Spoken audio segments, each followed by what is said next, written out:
खुलुमबाय दिनैनि एनबिएननि रादाबखौ फरायदों जारिमिन बरगयारिया दिनैनि गाहाय रादाबफोराव दङ आईएमए कक्राझार दालायनि बानजायनायाव भारत जात्रा हाबाफारिजों लोब्बा लाखिनानै साइकेल रेली 10 साननि हाबाफारिजों कक्राझाराव इन्टारनेशनल ट्रेड फेयारआ जुरिजेनबाय मोनद' हारिफोरनि 12 घन्टा आसाम बन्द हांख्रायनायखौ बोखांना लाबाय एनडीबीए सानजानि सासे सोद्रोमा आखाइ दैखांदों आरो फैगौ 23 अक्ट'आव हलि जोबथा बिदाय फोरबो फालिनो साखा फारा जादोंसै दानिया फैदो आबुं रादाबाव हादोरनि दाब दाब जायगाफोराव इन्डियान मेडिकेल एसोसिएशननि बानजायनायाव गुबुन गुबुन दाबि दावाफोरखौ लानानै 25 फेब्रुवारि अक्ट'निफ्राय 25 मार्च अक्ट'सिम दान मोनसे भारत जात्रा हाबाफारिजों लोब्बा लाखिनानै कक्राझारावबो रबिबाराव इन्डियान मेडिकेल एसोसिएशन कक्राझार दालायनि बानजायनायाव कक्राझार सहराव साइकेल हानजा सुनाय हाबाफारि दिन्थिफुङो इन्डियान मेडिकेल एसोसिएशन सुंद'यै आईएमए नि कक्राझार दालायनि बानजायनायाव कक्राझार आरएनबी सिविल देहा फाहामसालिनि लांगोनानिफ्राय जुरिजेननाय साइकेलजों हानजा सुनाय हाबाफारिखौ फिरफिला जांख्रिनानै बेखेवनानै होयो कक्राझार दालाय इन्डियान मेडिकेल एसोसिएशननि आफादगिरि डॉक्टर ए.के. ब्रह्मआ मख'नाय जायोदि कक्राझार आरएनबी सिविल देहा फाहामसालिनिफ्राय जुरिजेननाय भारत जात्रा हाबाफारियाव कक्राझार आरएनबी सिविल देहा फाहामसालिनि गोबां देहा फाहामगिरिफोरा आखायाव प्लेकार्ड बेनार फेस्टुन लानानै कक्राझार आरएनबी लामा जिल्ला बेंगिरि मावखुलिनि लांगोनाजों दावबायनानै आसाम अइल आरो फिन आरएनबीनि देहा फाहामसालियावनो थुंगि होयो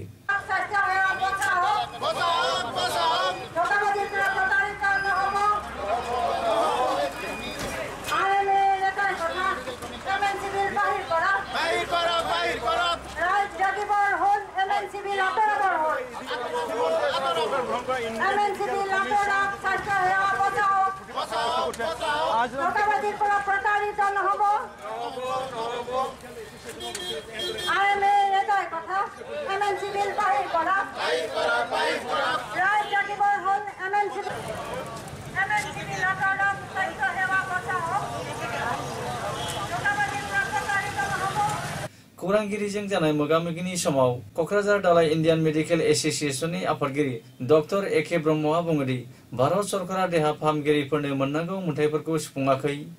भारत सरकारा देहा फाहामसालिफोराव सावस्रि फाहामथाय हाबाफारियाव नांगौ मुवा बेसादफोरखौ थि समाव जगायाखै होननानै गोख्रों रावजों अजद दैखांदों दाबि আমাৰ মেইনলি এনএমসি যেটো আমাৰ যেটো বিল কি হৈ আছে এটো বাতিল কৰিব লাগে কাৰণ এনএমসি হল this is the product of the present government and it seems that whimsically they have passed this bill এইটো পাৰ্লিয়ামেণ্ট এতিয়াও হেঙিং হৈ আছে 6 মাৰ্চত হ'ব লাগিছিল they have postponed and they did not fix that date yet পাৰ্লিয়ামেণ্টৰ এতিয়াও উত্থাপন কৰিব পৰা নাই আমি যেটো ঘোৰ প্ৰটেষ্ট কৰিছো আমাৰ আইএমএ তৰফৰ পৰা আইএমএ আমি বহুত অবজেকশন কৰিছো এই এনএমসি বিলৰ কাৰণে First of all, yet যেটো ফাৰ্স্ট যেটো অপজিশন আমাৰ ইহত আছে ইয়াত বহুত ডিসএডভান্টেজ আছে এইটো বিলটো whimsically বনোৱা হৈছে বাই দা প্ৰেজেন্ট গভৰ্নমেন্ট আৰু আমাৰ এমসিআই ইমান বছৰৰ পৰা চলি আছে 1956 এইটো ডিজলভ কৰা হৈছে এইটো অন্যায় কৰা হৈছে কাৰণ এনএমসি কিছুমান বেয়া কি আছে যেটো প্লেথৰা অফ কন্টেনশন বুলি কয় ঘোৰ আপত্তিজনক বস্তু আছে যেটো আমি মেডিকেল পেটাৰ্নিটিৰ মানুহে ডক্টৰছ যিবিলাকে ডেমোক্ৰেটিকলি ৰিপ্ৰেজেন্টেড ডক্টৰছ সিহঁতে এইটো মানি ল'ব পৰা নাই এইটো ঘোৰ অন্যায় হৈছে এনএমসি যদি কৰিবলৈ যায় কাৰণ এক নম্বৰ আছে সিহঁতে এক নম্বৰ এইটো অপোজ কৰিছে আইএমএ যে পজিশন মেম্বাৰ আছে তাৰ পিছত 11-12 চেয়াৰমেন আছে মেম্বাৰ সেক্ৰেটাৰী আছে কিন্তু অনলি ষ্টেট ৰিপ্ৰেজেন্টেটিভ 5 জন দিছে পজিশনৰ অকল 5 জন ষ্টেট ৰিপ্ৰেজেন্টেটিভ হেতু ৰটেশন হয় সিহঁতে 5টা ষ্টেটৰ পৰা দি থাকিব এটো আমাৰ ডক্টৰ বিলাকক একদম কমাই দিয়া হৈছে পাৱাৰটো নাইকিয়া কৰি দিছে ঘোৰ অন্যায় হৈছে এটো আইএমএ এফাৰ্টস এটো প্ৰটেষ্ট কৰিছে এটো ঠিক হোৱা নাই बिटिडिनि सदर सहर कक्राझार नोगोरनि साखाथि सान्दामारियाव थानाय बड'फा कालचारेल कमप्लेक्सआव खुंफुंनाय मुलुगनां फालांगियारि मेला आरो बिजाब मेलाया जुरिजेनबाय 10 साननि हाबाफारिजों खुंफुंनो लानाय मुलुगनां फालांगियारि मेलाखौ रबिबारनि मोनाबिलियाव बेखेवनानै होयो बिटिसिनि गेलेमु बिफाननि मावफुं सोद्रोमा धनेश्वर गयारिया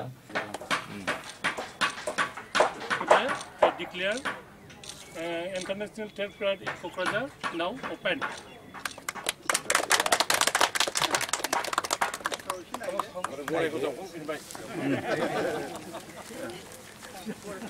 मख'नाय जायोदि कक्राझार सहरनि साखाथि सान्दामारियाव थानाय बड'फा कालचारेल कमप्लेक्सनि अडिटोरियाम नब्लङाव खुंफुंनाय मुलुगनां फालांगियारि मेला आरो बिजाब मेलायाव गाहायै राजस्थान, पान्जाब, नेपाल, थाइलेन्ड, उत्तर प्रदेश, हारियानानि अनगायैबो बड'लेण्डनि गुबुन गुबुन फालांगिरिफोरखौ बाहागो लानाय नुनो मोननाय जादों।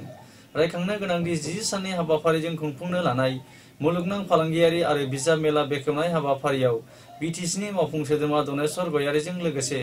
दुलाराय बर' समाजनि आफादगिरि राजेन्द्रनाथ बसुमतारीजों लोगोसे ओनसोलनि गोबां मेलेमजिबि साननो हनो गोरों सानसुमै आरो थुनलाइ मोजां मोनग्रा सुबुंफोराबो बाहागो लायो। बिटिसि ओनसोलफोराव हा हुनि मोनथायनि सायाव ट्राइबेल नङै हारि हारिसाफोरा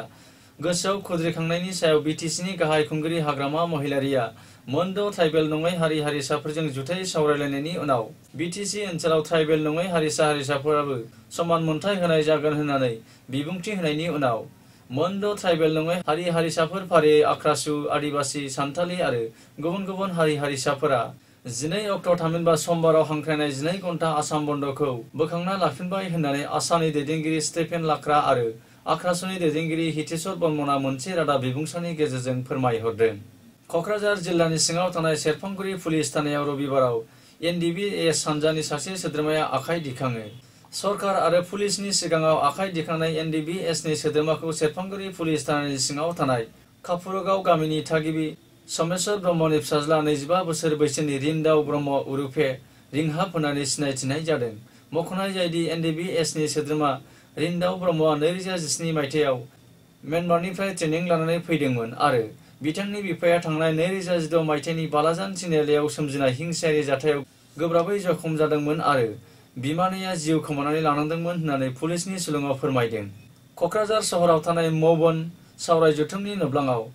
रबिबाराव अखिल हिन्दीबासी जुब छात्र परिषदनि मोनसे सावराय जथुमा खुंफुंनाय जायो। क'क्राझार जिल्ला कमिटि अखिल हिन्दीबासी जुब छात्र परिषदनि आफादगिरि